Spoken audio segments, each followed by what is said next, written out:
بسم الله الرحمن الرحیم.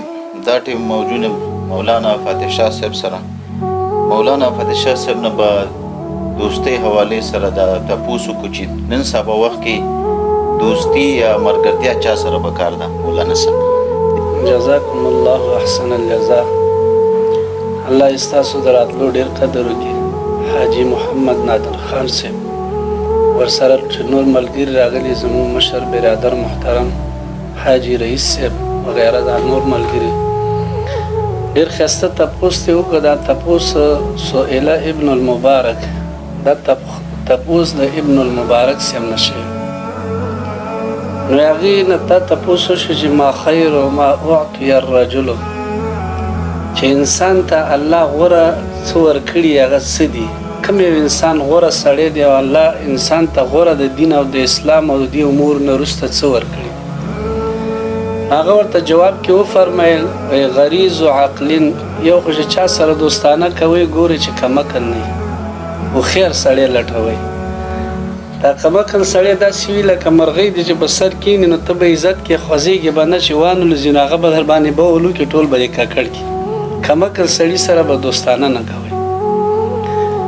هغه ورته وایي که یو سړی داسې پیدایشي عقل پکې نه وي او ساده نو بې قیله فإن لم یکن، که دا پکې نه وي بیا وګورئ ادب حسن، چې چېرته نیکانو حاجیانو سره علماو سره صلحاو سره راغټ شوي په هغې کې ادب وي، نو مؤدبه سړي سره بیا انډیوالي کوي چې هوښیار درته نه میلاوي.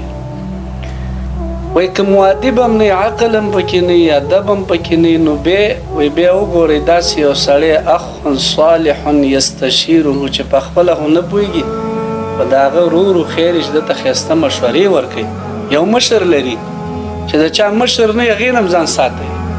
هغه هم داسې چې بې سره په خپل سر یې چې څه یې کړي او څه یې لیدلي او هماغه کوي د بل چا نه اوري. وایي که یو سړي کې عقل هم نه وي ادب هم پکې نه وي رور هم نه لري نو بیا صمتم طویل، داسې سړی وګورئ ډېرې خبرې نه کوي، چې دا ډېرې خبرې کوي وایي دا مسې بازاري.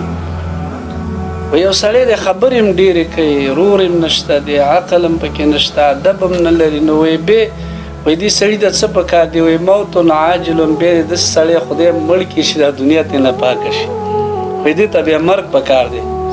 نو ګوره دا څو پېنټه اول هوښیار سړی لټوئ. که دا هوښیار هم نه وي نو بیا ورته وګورئ چې یو سړی مؤدب یې ښه سړی هغه سره دوستانه کوي، دینداره سړی د دیندارو سره یې ناست دی، حرام نه کوي، حلال خوراک کوي، د مسلمانانو خیرخواهي په ذهن کې پرته وي دې پسې ګرځي. که دا هم نه وي مشرانو ته ګورئ چې مشران یې څنګه خلک دي، داسې هر سړي سره دوستانه مه کوئ، دا بیا سړي ته ټینشن جوړېږي.